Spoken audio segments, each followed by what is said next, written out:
अच्छा जावेद साहब, पहले तो प्लान क्या है नवाज शरीफ साहब का? क्या वो लंदन से चले गए हैं और आगे का उनका प्लान क्या है? बहुत शुक्रिया आदम साहब। साबिक वज़ीर आज़म मियां मोहम्मद नवाज शरीफ तकरीबन 4 साल की जलावतनी खत्म करने के बाद अब से तकरीबन चंद घंटे कबल सऊदीया एयरलाइंस की परवाज के जरिए लंदन के हीथ्रो एयरपोर्ट से सऊदीया के जद्दा एयरपोर्ट की तरफ महव सफर है। और इस सफर का जो अगला मरहला वो जद्दा और सऊदीया है। और यहाँ पर जब वो रवाना हुए तो बड़ी तादाद में मुस्लिम लीग नून के कारकुनान थे जिन्होंने उनको यहाँ से अलविदा किया।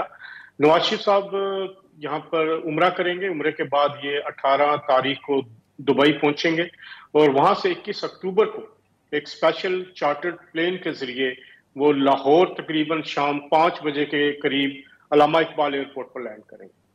और जो ठीक। नवाज शरीफ साहब हैं उनकी जो ये जो मेरी मालूमात है उसके मुताबिक रवानगी से पहले लंदन में उनकी चंद अहम मुलाकातें हुई हैं जो खलीजी ममालिक के चंद अहम और ताकतवर अफराद थे उनसे हुई हैं, उनके नुमाइंदों से हुई हैं। और इसी तरह की मुलाकातें आप सऊदी अरब में भी देखेंगे जहां पे उनको बहुत प्रोटोकॉल के साथ बुलाया गया है। इसके बाद वो यूएई में भी यही मुलाकातें अहम लोगों के साथ, और हो सकता है वो कतर में भी चंद घंटे के लिए जाएं कुछ अहम मुलाकातों के लिए।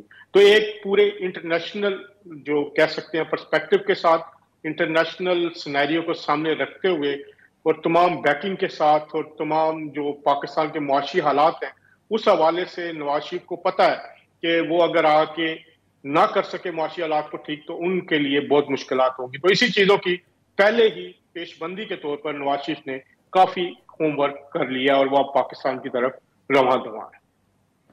तो अजहर साहब, लेकिन वो आ तो रहे हैं लेकिन लीगल कम्प्लिकेशंस अपनी जगह पे मौजूद हैं। अभी तक हिफाजती जमानत के लिए उन्होंने अप्लाई नहीं किया और आज आपने देखा जो सुप्रीम कोर्ट का फैसला भी आया उसका इतलाक भी उन पर नहीं होगा। तो ये जो कानूनी कम्प्लिकेशंस हैं, तो उन्होंने लीगल टीम वगैरह ने इनकी तैयारी की हुई है? क्या खबर है आपकी? क्या आगे क्या होने जा रहा है? मशवरे वगैरह तो हुए होंगे ऑब्वियसली लंदन में बैठ के।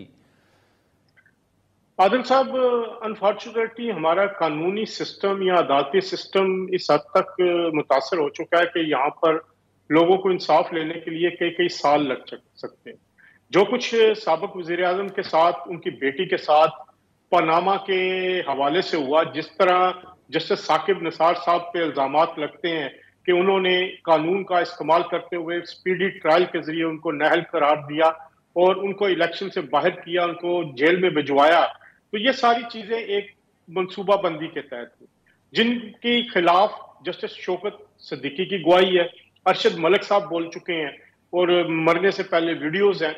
तो नवाज शरीफ साहब के जो लीगल जो उनके जो मुशीर हैं वो समझते हैं कि इनके केसेस में किसी किस्म की कोई जान नहीं है और जब नवाज शरीफ पहुंचेंगे वो इनमें पेश होंगे तो उसमें बरी होंगे। नवाज शरीफ साहब की जो लीगल टीम आई थी, जनाब आजम नजीर तारड़ साहब थे, अमजद परवेज साहब थे, उन्होंने पूरा एक रोड मैप तैयार कर रखा है। उनकी जो हिफाजती जमानत है वो उनके आने से 2 दिन पहले बाकायदा तौर पर फाइल हो जाएगी। और उनको एक और अहम बात कि आज जब वो लंदन से रवाना हुए तो एयरपोर्ट पर उनको पाकिस्तान के हाई कमिश्नर डॉक्टर फैसल ने अलविदा किया। उन्होंने उनसे मुलाकात की। मुलाकात के बाद वो बैठे रहे और उनको ऑफिशियली प्रोटोकॉल के जरिए यहां से भेजा जाए। तो फिर आप निशानियां समझे, निशानियां देखने वालों के लिए इसमें है कि नवाज शरीफ को जिस तरह निकाला गया था, जिस जोर से जिस बेतरतीबी से या जिस मामले से, तो अब नवाज शरीफ जो आ रहा है तो अब हालात उसके हक में है।